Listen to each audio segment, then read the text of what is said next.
I'll kind of rush through a recap of the Master Plan Part 3, but some of the salient points are that it will actually take less energy to go sustainable, not more energy. It's actually more and some of these things may sound very obvious, but it's more energy efficient to go sustainable, not less. There's less mining that is required for a sustainable energy economy, not more. Also very important. I heard a question raised about cobalt mining, and you know what? We will do a third-party audit. So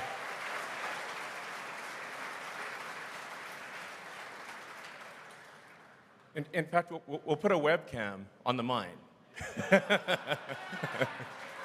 And if anybody sees any children, please let us know. I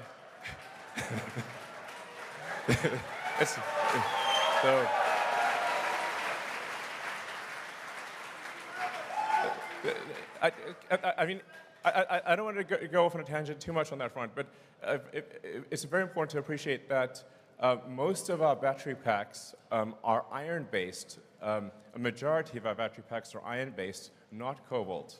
And then our other battery packs are nickel-based, not cobalt. The nickel batteries use a little bit of cobalt as a binder, but only a tiny amount. In contrast, your phones all use 100% cobalt.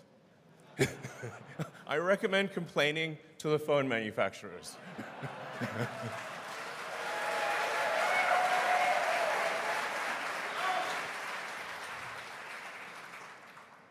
But even for the small amount of cobalt that we do use, we will make sure, 6 ways to Sunday, that no child labor is being exploited. Obviously, we're a company that cares a lot about doing the right thing, and we don't want to delude ourselves or delude anyone else. So, yeah, count.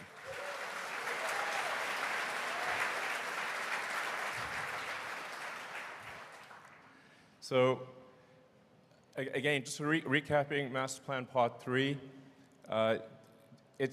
really the point is to say that it is very, very doable. It is happening.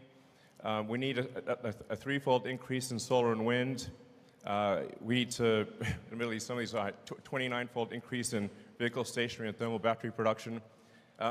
Actually, in a nutshell, the way to think about sustainability is the faster we can make battery packs, the faster we can move to a sustainable energy economy. That's the fundamental limiting factor. So, I'll just grab some water here.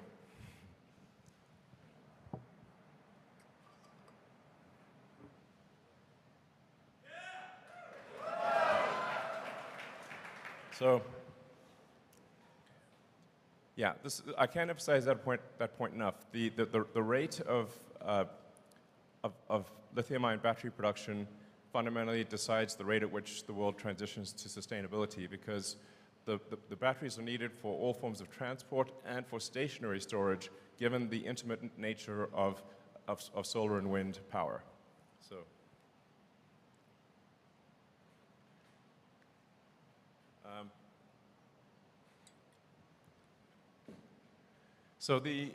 And we do invite people to critique our analysis, because any given analysis is going to be to some degree wrong. So that's why we put it out there, looking for critical feedback to say, well, perhaps we got some things wrong, perhaps some things need to be adjusted. But generally, the feedback we've gotten is that actually our analysis is quite accurate, and we've not seen any rebuttals thus far that would cause us to change our assumptions. So it means roughly 240 terawatt hours of battery pack, or 240,000 gigawatt hours of battery need to be produced, but it'll only take 0.2% of land area for solar and wind. So it's not like we need to carpet the earth with solar and wind. It's just literally a fraction of a percent. Roughly a $10 trillion manufacturing investment, which relative to the global economy is actually a small number. Yeah, roughly 10% of the world economy. I think, obviously, 10% of the world economy is a small price to pay for a sustainable energy future. So, it's also true that even when factoring in the cost or the emissions required to produce an electric vehicle, which for now are a little higher than gasoline vehicles, when you look at the emissions over time, electric vehicles absolutely win by a long shot. And as we're seeing, the cost and the emissions required to produce an electric vehicle are dropping rapidly over time. And we're going to get to the point where an electric vehicle is cheaper than a gasoline vehicle.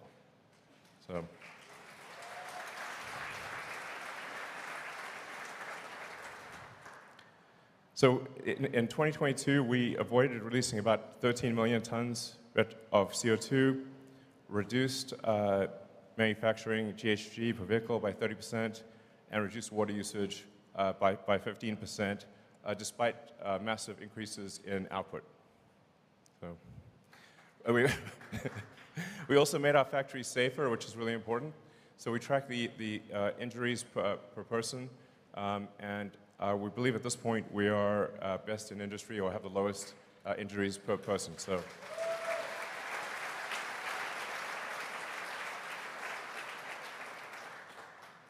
We're now actually quite a big company from a headcount standpoint. This is our direct employment number. So this does not count contractors.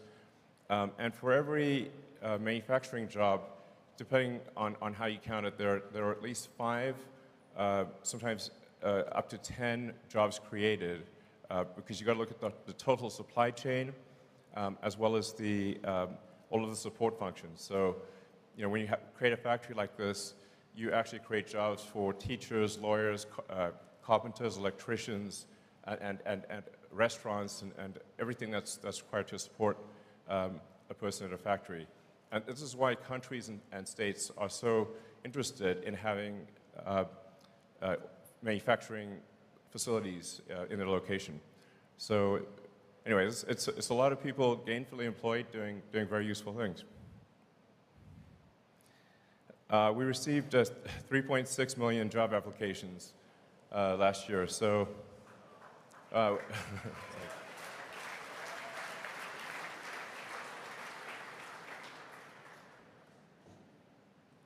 and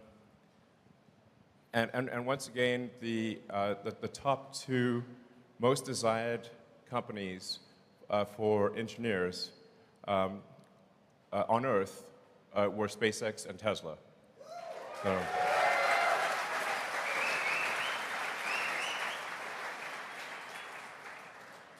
at the end of the day, the competitiveness of any given company is a function of where are the most talented people interested in working. That is the team that's going to win. In fact, I'd say this is generally the case. If you look at any given company and say, where are the most smartest, most driven people going to work, that company is going to win. So whether it's Tesla or any other company. We're also excited to announce our next-gen drive unit, which is a big reduction in silicon carbide,